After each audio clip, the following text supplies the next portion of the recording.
All right, folks, we are back to round 2 tonight, FNM, Friday Night Modern, here at GameSwap Mason, brought to you by Top Deck Productions on Twitch TV. We got an exciting matchup here.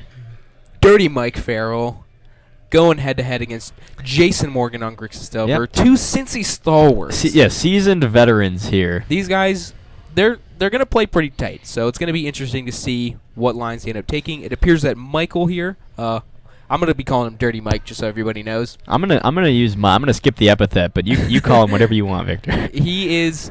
I'm a part of a group known as Dirty Mike and the Bandits. Myself. Dirty Mike and the Bandits. Why was I not invited? You can be a bandit. No, that's okay. I'm having second thoughts. But yeah, that's a pretty tight knit group. Looks like Mike here, Dirty Mike, is taking a mulligan. Jason, it appears, is kept 7. Not really sure who's on the play, who's on the draw, but I imagine that'll become quite apparent very shortly. So hopefully this is a good 6 and we can get some good magic going. Yeah, so Mike was actually playing, I don't know, I assume he's on Jund, but on Tuesday this week, Mike was playing some white Jund. He was playing some, as he calls it, Rabzan. Throwing it back to the lingering Ajundi days. That's right. That's right. The one of Ajani Vengeance 3 Lilies days. So it does appear like Michael's on the play. Oh baby, look at that bob! But it looks like he's gonna eat a little gross lightning bolt of the white-bordered variety for extra rub-ins. Yeah, the beautiful bob is gonna eat the disgusting lightning bolt. Maybe Jason wants a thought scour here. Oh, he's opted. Maybe he's opted for the opt. He's looking at the land drop. Potentially, that's what I'm thinking. Bottoms it, draws a card for turn. Victor, if I leave here without trying to buy 4 OG ops from this store, please remind me to ask them and try to buy them. I've already got mine. Did you get them from here? Do they have them? I did not get them from here. I got them from Amazon. Amazon. That's a good one. That's one of my favorite stores. So Thought Scour yourself seems good. It's like a dark ritual. No big deal. He does have a Tassiger in hand, so I know he's yearning to get something going. Appears Michael has missed his land drop. That's not good. Certainly not good. I gotta imagine he's sitting on a whole bunch of removal. There's a very low chance. Maybe he's got 5 lilies in hand. You never know. Yeah, maybe. Jason just passes. I'm curious what he's sitting on. I see a Collective Brutality in his hand for sure. I know he's got that Tassiger. Wow, you could actually kill this Goyf with a Tassiger and a Collective Brutality, right? If you double away your graveyard. That would be pretty damn spicy. Except for... He's missing the double black, it appears. But he just goes, opts for the Murderous Cut on it. Seems good. Yeah, I guess if you Brutality'd, you'd put Sorcery in the yard and Mike would still have his creature. So it'd be a 2-3 by the time it resolved, so... Almost, though. But yeah, Murderous Cut seems good. For those of you who have been following us for a while, you know that Murderous Cut literally looks identical to Tassiger. You just can't tell the difference. The only way you know the difference is if your opponent played it at instant speed. They just look the same.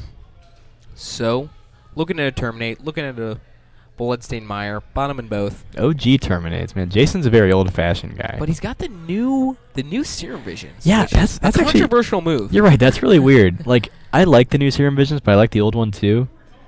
To me, it's like that doesn't fit the decor of the deck, right? Yeah, the aesthetic is off. Yeah, it's like you gotta go for it or not go for it. It's got good selection in basics. I'm a fan of the old school. Yeah, what are those like 3rd edition, 4th edition, something like that? Maybe even older. It might just be betas. They don't look like betas. You think but those might be. They could be. He's pondering a little bit here. Not too much has gone on. Mike's not hitting his land drops. Unfortunate. Jason's passing. Maybe he's not really sitting on much in the way of threats. This is not how I expected this one to fire off. Okay, we got the 3rd land though. That's a big deal. I think this one is gonna favor Mike though because his deck is just mono 2-for-1s. I believe Jason Morgan, his deck is ideally a little bit more tempo oriented, and he may be flooding out a little bit. In my experience, the screw beats the flood. Eventually, he will draw a lot of it and just start casting infinite 2-for-1s. So I don't think that's. I think you're right to some extent, Victor. I don't know if this is quite a 2-for-1. So Mike's bolts sometimes represent 1-for-2s against a Tassiger, for example. Jason also has far more Kolaghan's commands than Mike does. You know, Abrupt Decay is not a 2-for-1. Abrupt Decay actually hardly hits anything in the deck. Jason might only be playing 3 Delver of Secrets, or maybe 0. That sounds about right. Have we actually seen a Delver of Secrets? I've not, but I believe most recently he was playing 3 Delvers in the deck. I mean, if we don't see those, if those don't come up in this game, a lot of Mike's cards are actually slightly worse than 1-for-1s. That is reasonable. Here he's going for the Kolaghan's command end step. Nothing too crazy here. He's getting his Bob. Is he getting his Bob back? That's a good question. I could see. I think he's getting Bob back and discard. So that's a solid 2-for-1, and that's the kind of but again, Jason's got way more Kolaghan's than Mike does.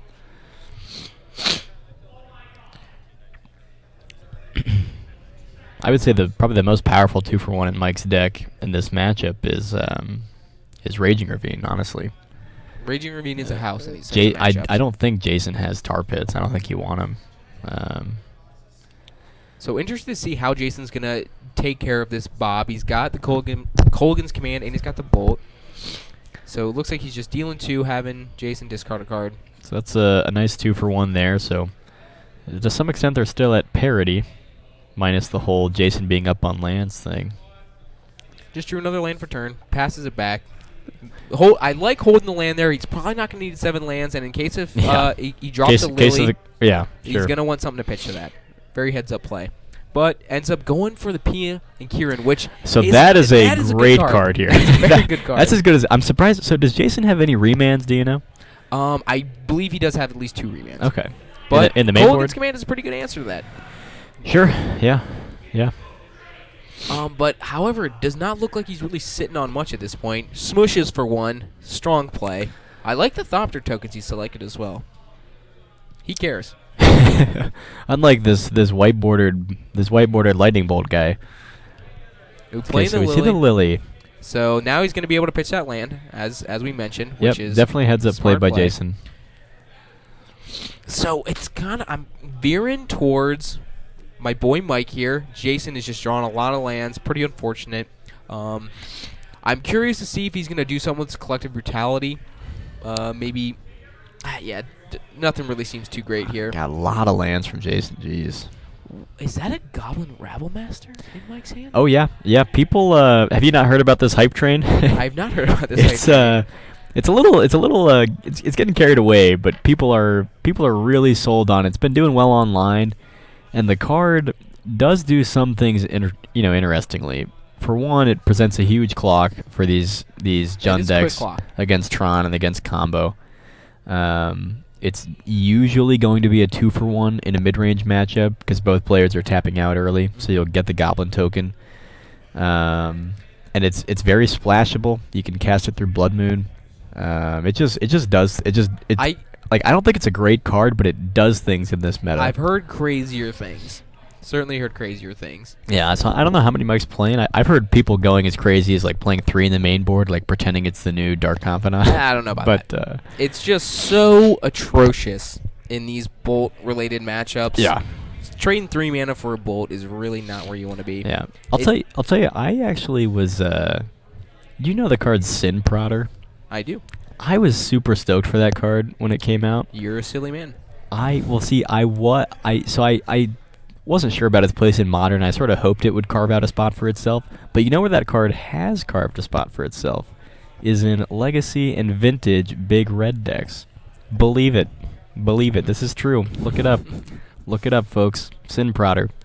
Making its way into Eternal formats. No big deal. So yeah, this Lily is brutal when Jason has no board. And now 7 lands. Looks like he's going to get to start doing some snap Kolaghan's command action. Unfortunately, there's not another snap in the yard, so he can't get the chain going, which is a bit of a shame. I imagine he'll probably put a little Band-Aid on this Liliana problem he's got. 2 damage to that. Maybe, I think Mike only has 1 card left in his hand. No other really good targets in his graveyard to get with that creature, the creature clause, but... He's got options here, and I think a lot of them sound pretty good. So the truth is, how good is a Liliana Ultimate here? I think the best thing that Mike can do is plus up the Lily past 6, If you can get it above 6 and then ult and have it still be alive, that's great. I definitely think that's what you want to do. But the greatest use, I mean, geez, if you can just use like 3 or 4 sacrifices, Jason's not coming back from that. I mean, he's got to win the game with creatures eventually. So, and here's where we're talking about this Raging Ravine being yeah, a this, house. This like is I said, really the ideal scenario. This is the 2-for-1. Of course, Jason would love to see. Lands. Yeah, Jason would love to see some actual cards and here. drawing the Mana Leak off the top. Not. Yeah, it feels not bad. It feels bad. Not now, Mana Leak. Have you seen this website called Not Now Skeletor? Do you know Skeletor from He-Man? I do. Well, that's all you need to know. there's this website. It's called Not Now Skeletor, and all it is like seven like pictures of Disney movies with Skeletor photoshopped into the back, and it's called Not Now Skeletor. And it looks like. Sorry to Victor's not interested. Transition back, but don't really have a response to that. Looks like Jason's scooping him up. Jason's scooping it up. Kind of got him in the soft lock, the Lily soft lock. Yeah. So back to Skeletor. No, okay. So Mike. Unfortunately, did not have the forethought to look at these guys' sideboards this time. Yeah, I have a pretty good idea of what's in both of them. I know that Mike is going to strongly consider bringing in one Grafdigger's Cage, but probably won't do it. I don't think he should. And I think that's the right play too. But it's always tempting. You know, it's always tempting. It can be for sure. When you got a Snap Colligan's deck, it's tempting, but it's usually not the right play. Especially when the Colligan's command itself takes care of the Grafdigger's Cage. Yeah, this is true. Not an ideal situation, but I got to imagine Jason is going to have some type of grindy related cards, maybe some Ancestral Visions. Those seem incredibly good in a matchup like this. But again, I'm kind of just guessing here at what they could have. I could. So I'm always I think there are sort of two camps about this, whether or not Mike wants to take out the hand disruption. It's going to be a grindy matchup. And the hand disruption's not great in the grindy matchup. Yeah, But at the same time, it can do things for you early. But this Grixis deck has such a fluid membrane between the graveyard and the hand that hand disruption, when it's discard related, is just seems underwhelming. But it can allow you to open a window through the Grixis deck. But it's really tough match to sort of sketch out. Yeah, because definitely the overwhelming, I guess, rhetoric, I don't think that's a great way to put it, but often you'll hear people say, in these mid-range battles, take out the discard, you're going to top deck them, and you're gonna hate yourself. However, this is kind of in that gray area. Michael, definitely a very true mid-range deck, but Jason is kind of veering towards that aggressive side, but definitely still maintaining his kind of mid-range presence. But at the same time, I think that Jason's deck, especially when you do things like take out the Delver, Jason's deck has the ability, simply with Snap Colligans, or really Snapcaster in general, to slide to the opposite end of the spectrum towards that go over the top you control value deck. And that's why a lot of people like decks like this. He's got that ability to have game against the dumb Tron decks of the world, while also being able to go toe to toe with these mid range decks. I actually, the other day we saw there was an SCG event here, and Michael Belfato was playing green black against Bernie Wen on Grixis. Very similar Delver list to Jason's. I believe they had the same list, actually. They actually, earlier that night, Bernie and Jason played in the the quarterfinals, and they were playing like 72 at the same 75. So yeah, very similar. But anyway, Mike Belfato ended up leaving in almost all of his discard throughout the entire match. So I think it's definitely like it's a judgment call. I think on the play, you want it more than you do on the draw. Obviously, that's always true for discard, but I wonder what Mike did. It definitely is very interesting to see kind of the different personalities, opinions on discard spells and matchups like this. Yeah. I know, for example, myself, I'm playing Death Shadow of the Grixis variety as of late, and playing so you're a tool. Yeah, a little bit. And I was playing a mirror match, and I kept in all my discard spells, and my opponent sideboarded all of them out, and that was always sideboarded out. I and then I'm starting to do some Googling. I'm looking around, and I see some that Google, some research, as they say in college. Yeah. I see a person like Jerry Thompson advocates keeping them in pretty much every matchup, or somebody like Dylan Donegan advocating taking all of them out in the mirror. Sure. So really, it kind of yeah. I mean, I think both more than point of views are anything, pretty I think more defensible. than anything, it's about play style and preference. Mhm. You know, if you're willing to take risks and go aggressive, sometimes the hand disruption can be good if you want to close the game out and stifle your opponent. If you're opting for the long game, if you've tooled your sideboard to go for the long game, you know, discards maybe not the route. But my intuition is that in this matchup, Mike does want the Thoughtseize because it can deal with delve threats out of hand. Yep. But Inquisition can't. So that seems like a deal breaker to me. I don't think I want the Inquisitions on the play or the draw, but you never know. I mean, Thoughtseize, your life total is relevant in this matchup when your opponent has Bolt Snap Bolt, right? Definitely is. Tough choices, folks.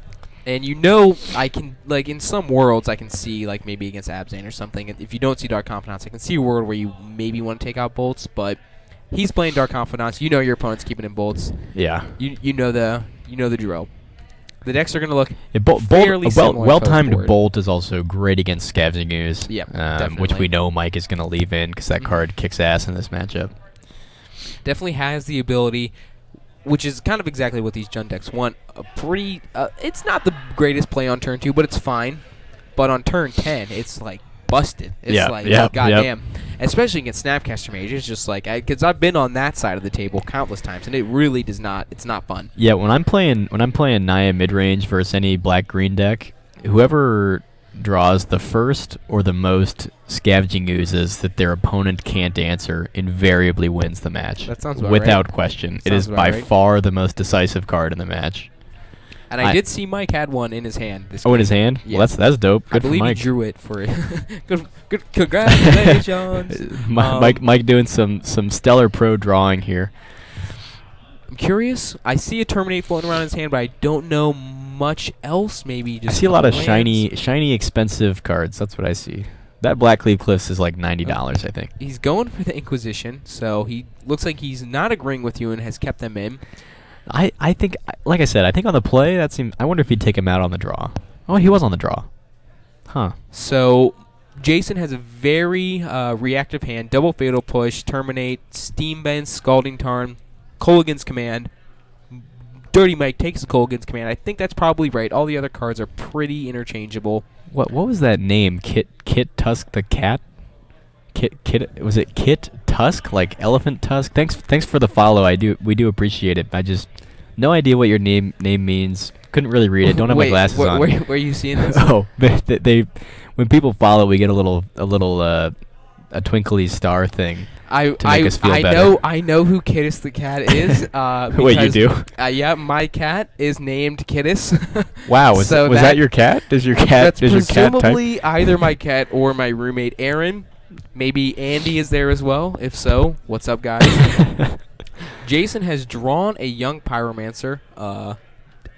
Opted not to play it. I think that's probably a fair... Yeah, you want to save it for a little bit. Yeah, you want to at least be able to get 8 trigger off of it. You don't want to fatal push it in response to a Google spell that feels pretty bad. It'd be pretty rough to get it removed out of your hand here, but yeah, you could always get it back with Kolaghan's. Which is... I'm surprised to see Dirty Mike going for... the Terminate there. All the other cards are pretty interchangeable. Seems aggressive. But, I mean, he's probably got a plan. Maybe he's got like a 5-drop that he's looking just to slam and win the game with. I believe he has a, I thought I saw a PN Kieran again, which, he's making me kind of want to play that bad boy. No, card's really good. Now, obviously, it doesn't match up super well against Kolaghan's Command, but it's a hell of a card. Not the best, but it's I mean, fine. you still end up with a Thopter. Yeah, It's 1-for-1, ultimately, and you get a little 1/1 body to go with it, which... I've plucked away my opponent from 20-0 with a 0/1 Noble Hierarch under an ensnaring bridge. Yeah, I've done that. What you need to try is you need to take that same Hierarch and then play Kasali Pride Mages next to it, and then a Kessig Wolf run and make it swing for 7/3. That's pretty sweet. Get it done in 3 hits. Actually, I was playing Kiki Pod back in the day, and I courted for 2 Phantasmal images to Phantasmal image the same Noble Hierarch so I could swing in for 3. There you go. There you go. You know? And for those of you wondering in chat, before you even type it out, why I would be swinging with the Hierarch through a bridge when I had Pride Mages in play, it's obviously because they double Pithing Needled all of my good cards, and I can no longer do anything about them. Well, you know, you could attack and win, so that's always nice. Yep. Sometimes that's all you need. Not really much has been going on. Jason fetching. Presumably, there's a lot of thought going on here. Jason very diligently watching his life total. Maybe he's got Blood Moons in his side. I think that's totally reasonable. Yeah, I would guess that's why we're going for the basic swamp here. I really would have loved to see Mike fetch in response to that fetch and Shadow of Doubt him, but I guess you can't Shadow of Doubt for 2 with a Raging Ravine, so that's too bad. Pyro seems good. Taps you for the Pyro. Okay. Trigger on the stack. Probably gonna die. Gonna end up with a 1/1. I imagine he's gonna be kind of duressing his opponent for an instant or sorcery. But Dirty Mike goes down to 17. Yeah, I guess that is that first blood? Yeah, I guess that would be first blood for him. So maybe he has an Abrupt Decay, Terminate. Looks like Terminate's gonna be the answer of choice. Ooh, Mike's definitely got a Guru Swamp in hand. Look at that bad boy. A swing and a miss. Ooh, double Scavenging Ooze. Whew. Feels pretty bad. Yeah, sometimes Collector Brutality you end up 2 for 1ing yourself.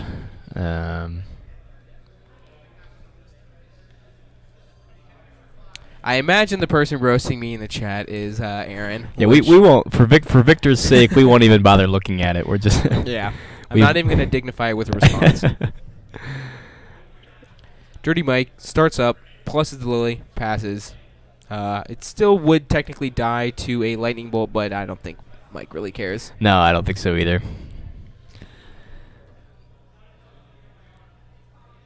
This is not looking good for Jason. It looks like he's just been classic Junded, been discarded a couple times. A couple removal spells have been cast. Yeah, Liliana the Veil is a hell of a card, folks. Hell of a card, especially in matchups like this. Big shocker that Liliana shits on the control Wooloo-based decks.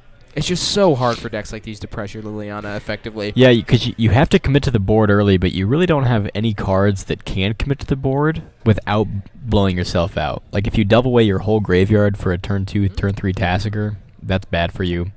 If you try to flash in a Snapcaster with no value to commit to the board, that is bad. That's not great. Yeah, there's just no good way to pressure the Lily. He did draw the Lightning Bolt, so he was able to take care of it, but now he's got to push through the Scavenging Ooze and now a Maelstrom Pulse, which he drew. Luckily, these Raging Ravines aren't active, but that basically means every draw Mike has at this point is actively good, aside maybe Blackleaf Cliffs, but still that's fine. So, looks like Jason just got to hold back.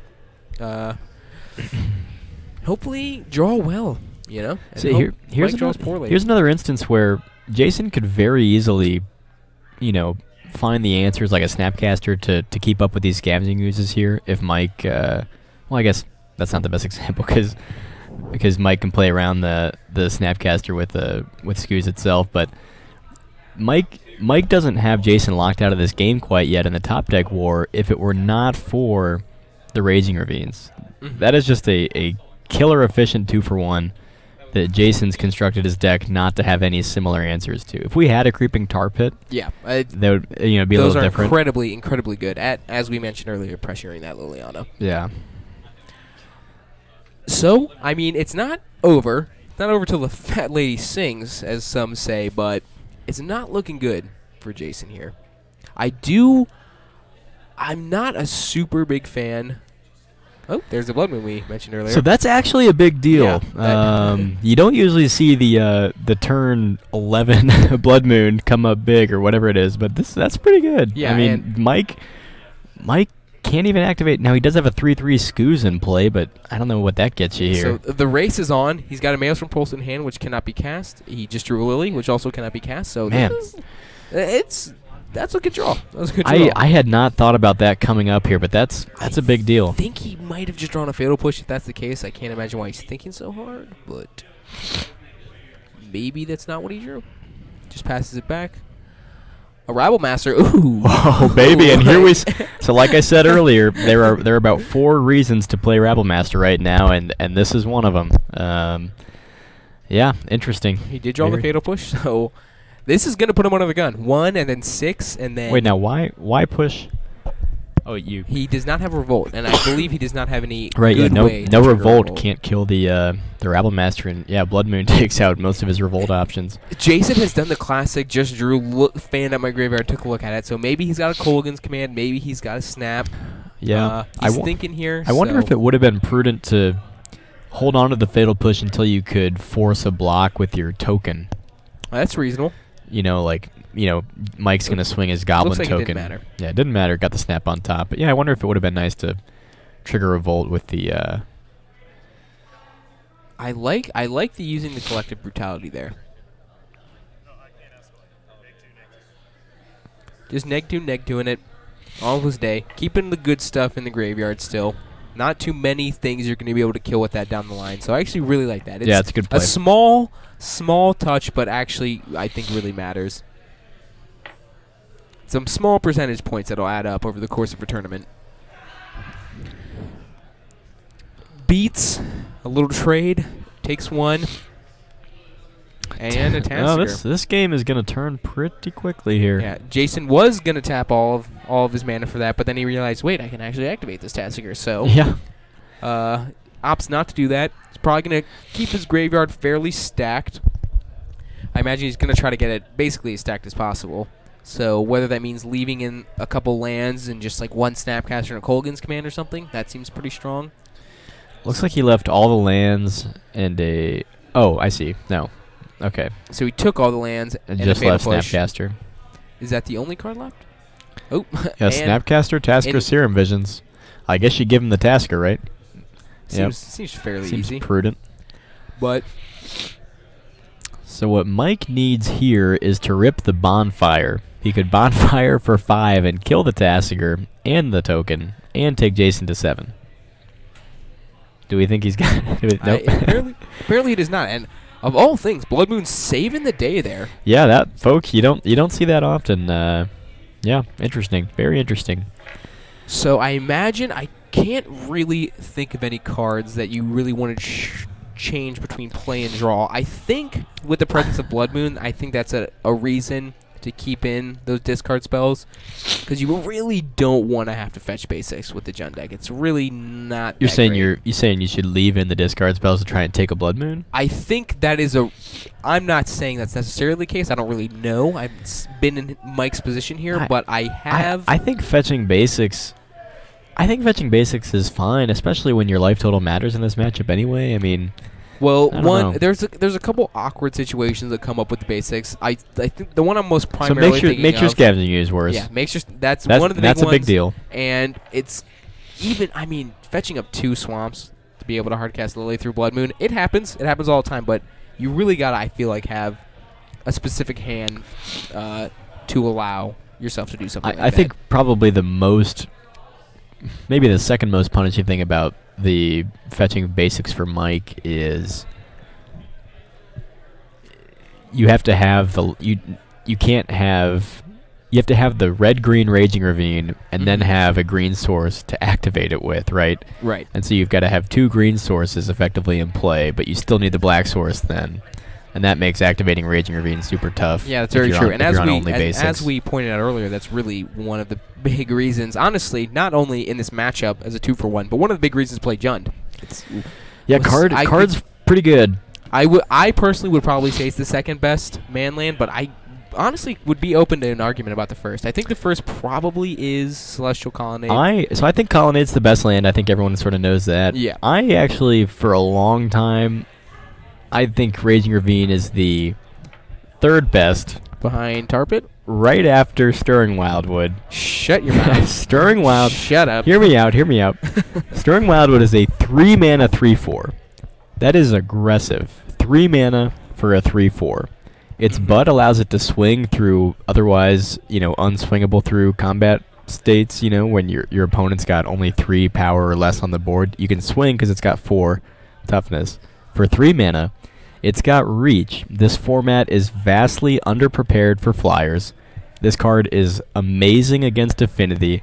It is amazing against Lingering Souls. I think it's amazing against Vendilion. Amazing is, I would say amazing against Vendilion Click. I think that's fair. Have you ever had... It's a little slow against Affinity. No, it's not. Think. Nope. It's not? Nope. I mean, you are the resident expert of that color combination. It is precisely the perfect speed for Affinity. Yeah, I mean, I guess you, being an Aya player, have access to both Raging Ravine and Stirring Wildwood, and you find yourself choosing Stirring Wildwood? I have played both. In fact, I've played one, I've played the other, and I've played both in the deck simultaneously.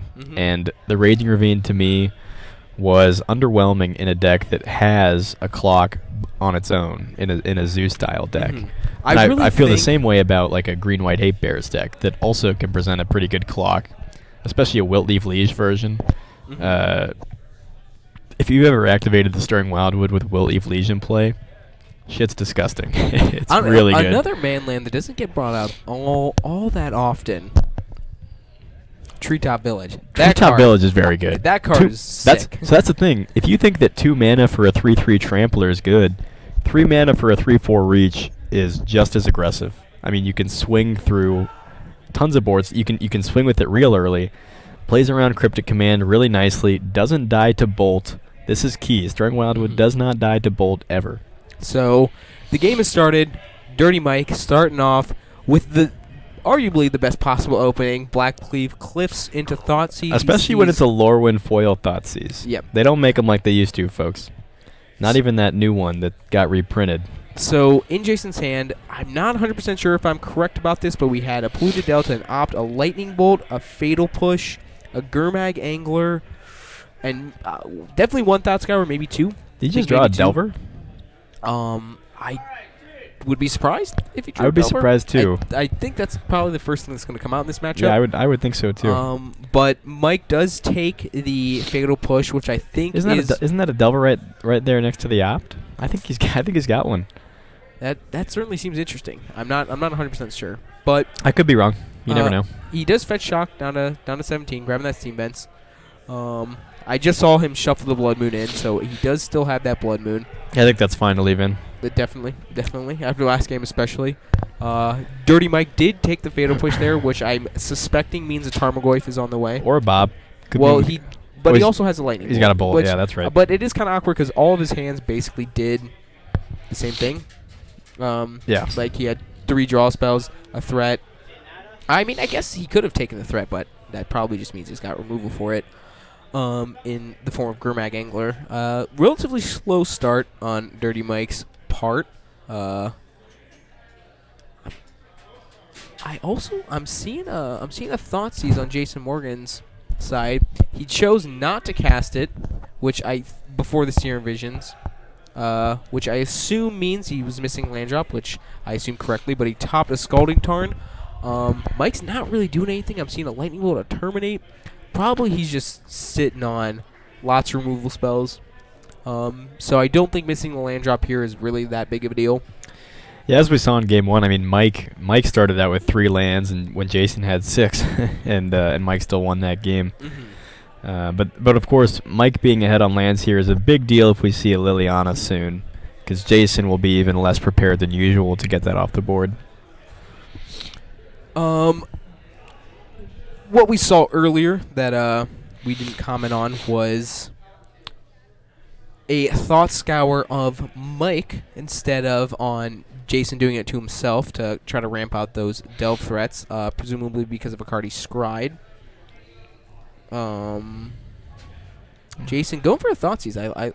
I'm interested to see this Thoughtseize. I gotta imagine it's gonna take the P and Kieran, considering 3 of the cards do the same virtually thing. the same exact thing. Yeah, P and Kieran is the card you sort of can't deal with that well anyway.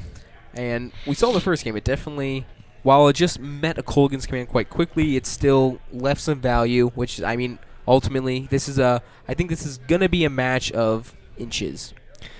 Yeah, this is a match where both players wish they brought 4 Goblin Dark Dwellers to the table. Casting through the Blood Moons and straight value. And we saw Mike draw a goblin, the goblin boy, Rabblemaster. Goblin Rabblemaster that we've been referencing earlier. Chose not to cast it, however, in the face of the lightning bolt that he knows about, which gave Jason a wonderful opportunity to opt. Of course, a card that is just now being showcased in the Modern Realm, which I'm excited about. I haven't myself had an opportunity to play with it yet, but I'm looking forward to it. To which card? Opt. Oh, Opt. Yeah, I'm gonna try to pick up my playset tonight. I've been thinking about playing some Sultai Death Shadow, and I think that'd be a sweet card for it. But yeah, great card. Happy to see it in the format. I started on the Sultai Death Shadow train. I want to play Goyf and Death Shadow and Snap. I mean, those are the three best cards. Much better than it actually is. But what are you getting from red in Grixis Death Shadow? You get the Colligans, and you get some sideboard tech. You get Is It Staticaster, and you get the Kozilek's Return. But I'm not super sold on the red splash as being definitively the best. I think that's fair. I think that's a very fair assessment. However, I just don't think Tarmogoyf is particularly great in the deck. But yeah. I don't know. It all depends on how you build the deck. The real question is, in a Sultai Death Shadow deck, are you playing the Mishra's Baubles or not? That is a good question. I feel like you could go either way. Not really much has been going on here. Jason drawing some lands, which I'm sure he's stoked about. Mike just played a little Tarmogoyf. Going to be interested to see how Jason's going to answer this. I believe I'm not entirely certain, actually, if he has a good removal spell for this. See, the truth is about I'm responding to our spotter here. The thing about Sultai Death Shadow is you can't really play. You can choose to go Delirium or you can choose to go blue cantrips, but you can't really play Traverse and blue cantrips and Thought Scour. You can't play. Can't have it all. Yeah, you can't. You can't only have a 60 card deck. Yeah, you can't have 14 cards that are 1 mana sorcery speed draw cards. Mm-hmm. You can't. You just can't do it. And that, if you're not going to play Traverse, do you really want to play Mishra's Bauble? That's, it's probably tough questions, but. And then do you want to go the Delve Threat route, or do you just want to go for Death Shadow Tarmogoyf route? Right. But I think there's something there. I'm kind of excited to play. Of course, I don't own Tarmogoyf, so there's the first barrier to this thought experiment. That's a pretty high barrier to entry. Yeah, it's getting lower every day, though. Jason casting the zombie fish here. He's going to be delving 5 because he tapped both the island and the swamp here. Yeah, that one's going to get around Mike's Victim of Night that I know he's playing. Is he playing a Victim of Night? No, he's not playing a Victim of Night. Though he could walk the plank it, right? Walk the plank kills fish, but not merfolk. Someone explain that to me. Someone explain that. I don't know, maybe they're all dried up from being on land for a while. I suppose. That angler is met very quickly by a Terminate, which we did know Mike had. I believe we also know he has another one. Yeah, he's got 2. They're settling in. They're settling in here for a bit of a long one. Jason's really going to have to... I mean, the Grixis decks inherently are relatively threat light. They always have been. He's probably got snaps. He's got a couple Delve threats, probably, I would guess 4 total.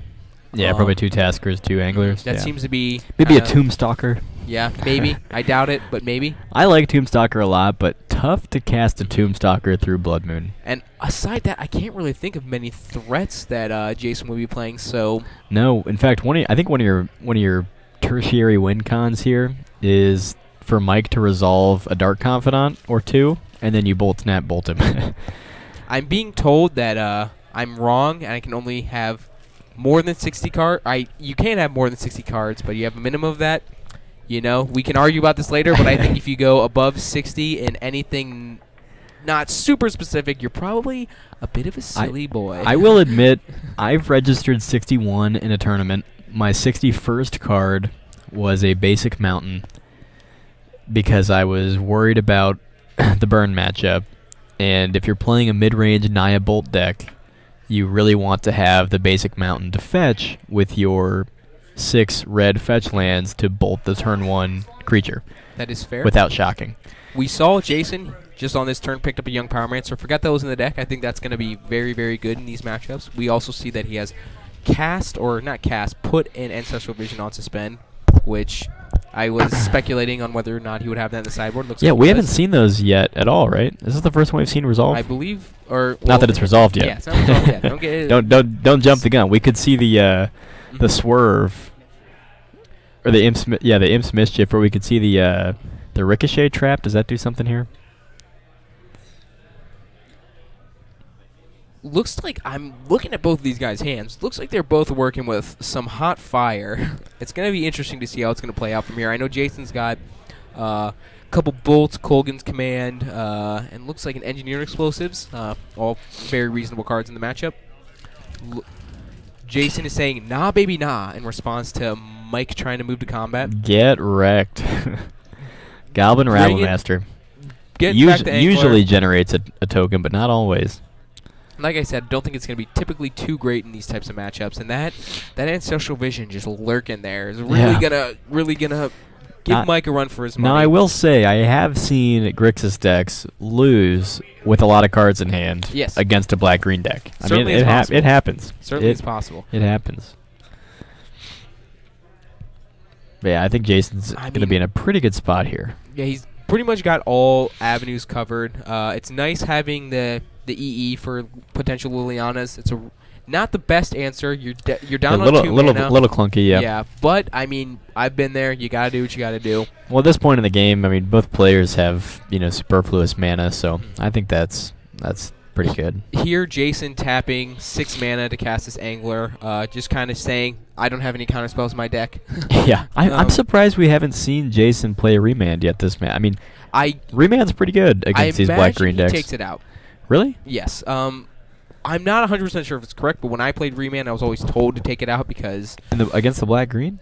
Yes, just because a lot of the cards do the same thing, and I mean, he's trying to elongate the game, or not necessarily elongate it, but kind of go with Michael trying to elongate That's interesting to me because, so one reason I think to take out Remand is because of Abrupt Decay, but Mike's certainly taking out Abrupt Decays in this match. Yep. So I don't know, I guess, to me, Remand seems like a nice way to get blown out by Liliana less often, right? I mean... That's fair. And that's one of the great arguments of Remand in these matchups. I mean, I remember... We saw here, just a little something I want to point out. Jason got very marginally punished there by tapping all the mana for his little Delve Boy. He has a bolt in hand. Could have bolted that Goblin Rabble Master before combat. But now sure, but now, punished. Get punished. Very small little misstep. It's kind of interesting to see how maybe he's got to start thinking about that. Got to start factoring that into the little old equation. Yeah, I think that's a big thing you see a lot of players do, new and old, good and bad players. Sometimes you get greedy, not leaving up mana for the play you may or may not have to make. Like you see it when players refuse to shock in a red land to leave up bolts for no reason if their opponent doesn't have anything on the board, but their opponent might play something. But you want to use that mana as effectively as possible, and the price is 2 life, whereas the alternative is not shocking in that red land and then being a mana down the next turn. So players do that all the time, and that's sort of what you saw happen to Jason there. And I think a lot of it plays into the experience factor, Now Jason has this experience. Yeah, Jason now knows, okay, I could see a Rabble Master. Yeah. There's very few threats in kind of, especially Jund colors that Jund players are going to play that are going to punish you for tapping out. Right, yeah. A Bob, you have a whole turn cycle before it matters. Tarmogoyf, full turn cycle. Right. P and Kieran, full turn cycle. Olivia, not a full turn cycle. Not a full turn Olivia, cycle. that notably, if Mike played an Olivia there, could have done the same thing, generating value while he's tapped out with no bolt. Well, I don't think necessarily would have done anything in that particular case because he's not going to have the mana to. Did Jason just have an angler in play? Yeah, I guess he couldn't play a Lily and ping and take it. Jason is about to go off here. We see a Thoughtseize on the stack with the Young Pyro in play. Bolt in response. In response, he's opt-in, and I know for sure he's got a bolt in hand, so he's getting his value out of his Young Pyromancer. This is really what you want to do with him in these matchups. Wait until you can actually accrue some good value out of it. Love how he set this up. Now he's got 3 power, exchanged a bunch of 1-for-1s, but he's, as I said, got now 3 power for free, basically. and Thoughtseize just resolved, leaving Dirty Mike with no cards in hand. Or at least I believe no cards in hand. Well, thank you, Halfwit the Hesh, for the follow. We really appreciate it. Jason, looking in a pretty commanding position. Got a pretty good board state here. Not top decking. Thanks in part due to that Ancestral Vision, putting him up 3 cards. Easy money. Starting to try to close this game out before Mike draws anything too oppressively good. I'm not even sure what would do it here. I mean, nothing really, thanks to that, the old engineered explosives that he's got in hand. That's going to answer pretty much everything aside any 4+ drops, but I can't imagine Mike's playing too many of those. So it looks like I'm liking Jason's position a lot here. I got to imagine it'd be a pretty sick series of rips for Mike to be able to get out of this one. Yeah, Mike just has 1 Huntmaster, 1 Olivia in the 75. That's his only high-end stuff. I mean, Olivia still can do some work here, I suppose. Yeah. All of these Raffle Masters are looking quite poopy right now. Yeah, they are. I'm pretty glad to see that, honestly. Yeah, Mike really needed an answer for Ancestral Visions, and unfortunately, John just doesn't have very good ones unless you want to like go really deep. So he's smushing. This game's gonna be over relatively quickly. I'm seeing some Snapcasters in hand. Gonna be tough to beat a Snapcaster with the Kolaghan's command in the yard while you're facing down 7 power while you're top decking. Not looking great. However, at least he gets to activate that little Raging Green and try to block. But and he gets to bring out his Guru Forest to show off a little. So that's pretty sweet. Silver lining. Silver lining. Get a flex on the Twitch stream a little bit. So we'll see the blocks. Oop, eats the Terminate. Eats a Terminate, yep. Seems good. Now, Jason with 2 snaps and EE. It's not even hard. Game's not even hard. Looks like Jason's got this locked up. Yeah, he's just going to show him. He's just be like, you're probably dead, dude. And Mike scoops him up. Reasonably so. A pretty nice, fun, interactive game. Much better than a red-green mirror. Yeah, that round 1, that was a... What's the opposite of a heater? Is like a cooler. That match was a cooler. Mm-hmm. That sounds about right. But yeah, that was much better. I'll tell you, people say that John, and black green decks want to go long, but these Grixis decks really can't generate that late game value. I mean, especially with the Ancestral Visions package. I don't know. Was that out of the sideboard? Do we think? Yeah. Mm-hmm. Hey, we can see him desideboarding here, so we can see exactly what they did bring in. Yeah. So we had. I know. Visions, Blood Moon, Collector Brutality, EE. I know my friend Bernie Wen. I've talked to him a little bit. He believes that Grixis Over is heavily favored in the Jund matchup, which is interesting because I would think it'd be pretty close. But that's my intuition too. I mean, I'd say that it's probably 55-45 or even 60-40, especially when the Grixis player's on the play. But if you've got the Ancestral in the sideboard, I mean that's card's truly really a good house in the matchup. I also like. Especially if the Delver decks are playing any number of Spell Snares, I think Spell Snare is just so good. Oh yeah, I mean 1 mana up, tempo out the Tarmogoyfs, the Bobs, the Terminate, everything, just incredibly good. So yeah, I agree with that. And I was playing against Jason last week, and I'm pretty sure he did have at least 1 Spell Snare in his 75. Yeah, the problem with Spell Snare right now is that it's so bad against these Eldrazi decks. Mm-hmm. It does nothing against Bant Eldrazi, does nothing against Eldrazi Tron, doesn't do much against regular Tron. It's just really bad against. It's very bad against Affinity. Ceremonious Rejection sort of is much better in this meta. If we saw Twin come back, maybe that'd be a different story. That'd be sweet. But I'd be okay with that. Yeah, I was telling Mario this the other day on stream. I think that a legitimate Splinter Twin deck that just replaced Splinter Twin with Kiki Jiki right now would be a fine deck. It's an interesting thought. Kiki Jiki evades Fatal Push. It doesn't get automatically 2 for 1 like Splinter Twin does, because your opponent, they have to kill the creature. They can't push the Kiki, so you have a live Kiki that can still activate on Snapcasters and. Robert has taken my hat. Gearhulks. I'm noticing. Yeah, he took my hat last week. I don't know why he thinks he's funny. The guy's clearly not funny. 0 out of 10 funny. Oh, thanks. Oh my God, Noob 1 for the follow. Anyway, we'll be back for round 3 pretty soon here. Let us know in chat if there are any matches you want to see. We got some spicy stuff floating around today. Death and Taxes. Try to grab a good one for you. I'll make sure to look at the sideboard again this time. Do you know Paul Corbel? He's actually on Mardu Dragons tonight. He's been developing this deck for a while. It's pretty sweet. If he's winning, maybe we'll see some Mardu Dragons. And I actually lost to him recently because I forgot how the card Thunderbreak Regent works. Oh, it's a good card. It's a good card. I did not read that card, and I had a Liliana on 2. The card I went to terminate it, and my Liliana died. Yeah, you can redirect that damage to Liliana. I was like, oh yeah, people don't think about it this way necessarily in Modern, but Thunderbreak Regent is kind of a 4-mana 2-for-1, especially in a deck that has a lot of dragons and a lot of reach. One thing I was thinking about, we were discussing the legitimacy of Mardu Dragons. Honestly, I think I could see a world where I sleeve up some Jeskai Dragons, honestly. With Ojutai? Maybe not necessarily Ojutai. Just you get some Thunder Breaks, you get some snaps, you get some bolts, you know. The cool thing about I would play at least one Ojutai, right? Because you can play that land that untaps legendaries. You can. And that is just dope. Is that Mianmo or whatever? Minimo, yeah. Minimo School at Water's Edge or whatever. I played a blue-white.